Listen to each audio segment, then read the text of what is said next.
Welcome back to the SUPPRESSOR YouTube channel. I'm your host, Matt.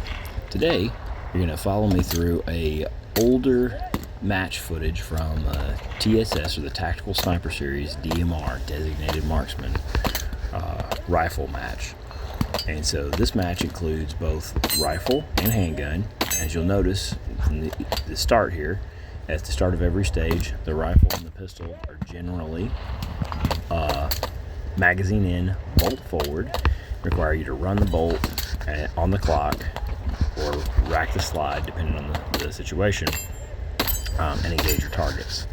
As you'll see, this is the first stage of the day. It's kind of chilly. I believe this was roughly in the spring, don't quote me, but it was prior to the weather really kicking up heat-wise here in the southeast. This match, you're going to see a lot of blunders. You're going to see some good, you're going to see some bad. You're going to see Matt at his best and his worst, and it's one of the reasons this footage didn't get posted for a while. I like to share my footage raw, good or bad, and show you the mistakes that I made.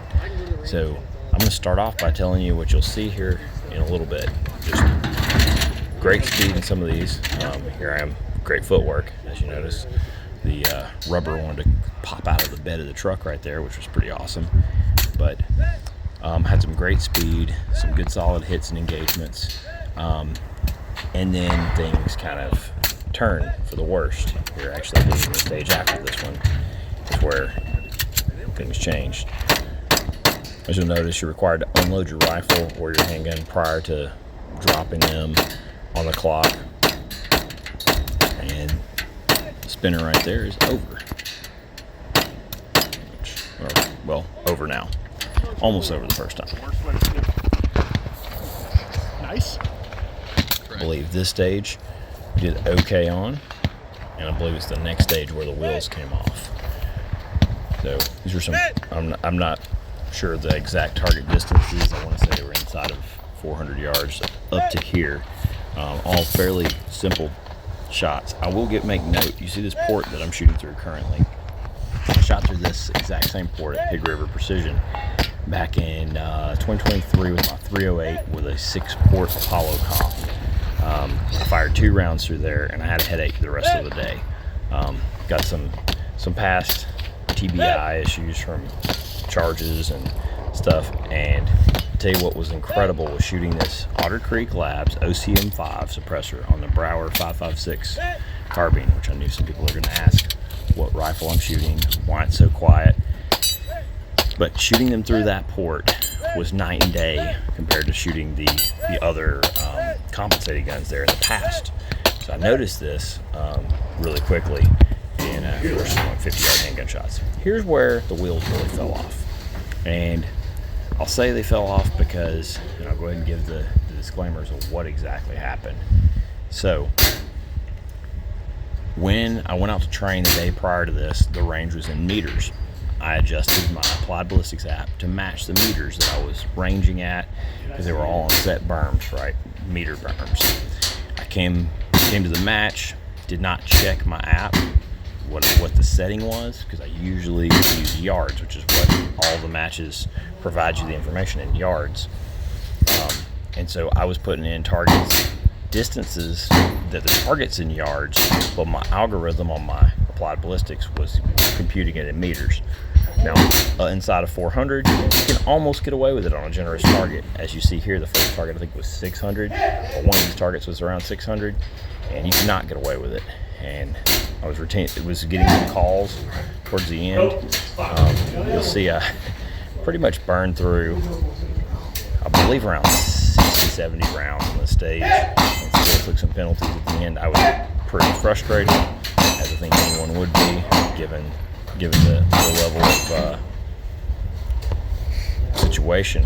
And reminder, like, on the clock, I didn't know what was happening. I assumed that I was doing the right thing. I assumed that my data was good, but I make the adjustments as I could. 77 grain 5.56 at 600 yards does not leave a great splash to spot, so it was a lot of difficulty for myself and the spotters picking up where the misses were. because they were so far off, right? 600 yards versus 600 Never meters. see somebody shoot cleaner with a laser. We see the same mistake occur here on this stage. And this was me. I think I initially fat fingered the gun at one point, if I'm not mistaken. So there was a malfunction, which is quite interesting. Just of note, I RO'd or shot, I believe it was 14 matches so far this year, and about 90% of the issues that I've witnessed with shooters are from the unloaded start loading their rifles or pistols, malfunctions wise. So this is not a knock on any product I'm using, rifle, ammo, magazines. It was literally a me problem. But I'll say, if you're not out training and practicing loading those guns in awkward positions, like in this case, this is kind of a safety thing. If you think about it, climbing up on a roof here with a loaded rifle on a firing line where, you know, there's 10 other stages going on at the same time. We got, or I think in this one case it was 6 other stages. You got to be careful. And so, you know, for match liability, they don't know who these people are climbing up on this roof. And so it's a great idea to start with an empty chamber and just get up in that position and rack it, right? With that said, it does induce malfunctions outside of the one we already see, which is me not hitting the targets. A quick note, that Otter Creek suppressor has been phenomenal. Started shooting it right before this match, this particular suppressor myself, and I'd been shooting one off and on a little bit during some testing and evaluation of this 5.56 upper. But after shooting it now roughly 12 matches, and you also notice the Night Force NX8, both those products I'll touch on separately in this video, they've been phenomenal. They've been very impressive. This is the stage where I actually pick up, I think I walked off of, maybe it was between stages, and realized the data had been off the entire time. The algorithm was off the computer, the Applied Ballistics app, and that's why I wasn't hitting anything. I do recommend, as a shooter, you check those things. Understand that simple mistakes happen on your ballistics computer, and that can cause you to be significantly off. Back to the Otter Creek suppressor. The Otter Creek suppressor has done an incredible job of reducing the noise and the blast that I've been eating as a shooter. Like I mentioned, I've had some different blast injuries over the years, and so I am kind of sensitive to overpressure, charges, muzzle brakes, things of that nature. And so being out on a range all day long, shooting 6, 8, 10 stages or ROing those stages has really taken a toll on me over the years. And I've noticed, you know, just feeling bad by the end of the day, headaches such as that. If you're experiencing something like that, I highly recommend you look at the suppressor as an option. And Otter Creek Labs OCM5 is probably the best suppressor for, you know, any type of precision that you're looking for. There's a lot of other options as well. I've also got a KGM suppressor. Also really happy with the performance of it as well. Although if I lay the two side by side and I shoot them on the same caliber or similar caliber guns, the Otter Creek is noticeably quieter. It's going to maintain a lower signature, lower flash, all the above, right, than the KGM. KGM's designed more for dampening the noise, dampening the blast, and it's a lower back pressure. Now this is the full back pressure, full suppressor experience. With that said, I do run a heavier buffer system, typically the A5 buffer system, and I found that to be extremely reliable with either the A5H2 in this 5.56, because this is a really soft gassed rifle, or the A5H4 when I run the 6 arc or the 22 arc type calibers. They're a little higher pressure. So you'll notice the different positions, moving very smoothly between various positions, engaging targets. You'll also notice the adjusting the parallax, adjusting the magnification. Really wasn't used to this scope yet in this match, so you don't see me do it as much as like the last sniper match, the Coleman's Creek team sniper match. So me really worked that parallax a lot.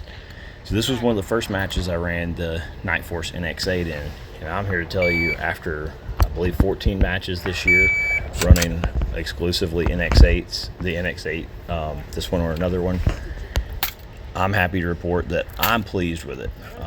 And I'll do a separate breakdown completely on the NX8 and just how great of a scope it's been for me. But I did not have, in the last at least 10 matches, I've not had maybe 3 shots I was unsure of.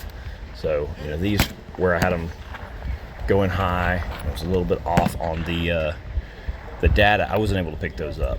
That was multiple issues, but it was not the scope's issue. When you're shooting a mil high, you're not usually looking a mil high for impact in the grass. But other matches since then, other stages where it wasn't, there were different backdrops, I'd say the NX8 has done a great job of collecting light and providing me with the data needed to get those critical hits or adjust fire if there's a miss, right? Hey, I appreciate you staying with me this far. And I hope that you're enjoying the content that I'm putting out. I know this is a little longer video than usual, some raw match footage. Let me know what you like about it. Let me know what questions you have down in the comments below.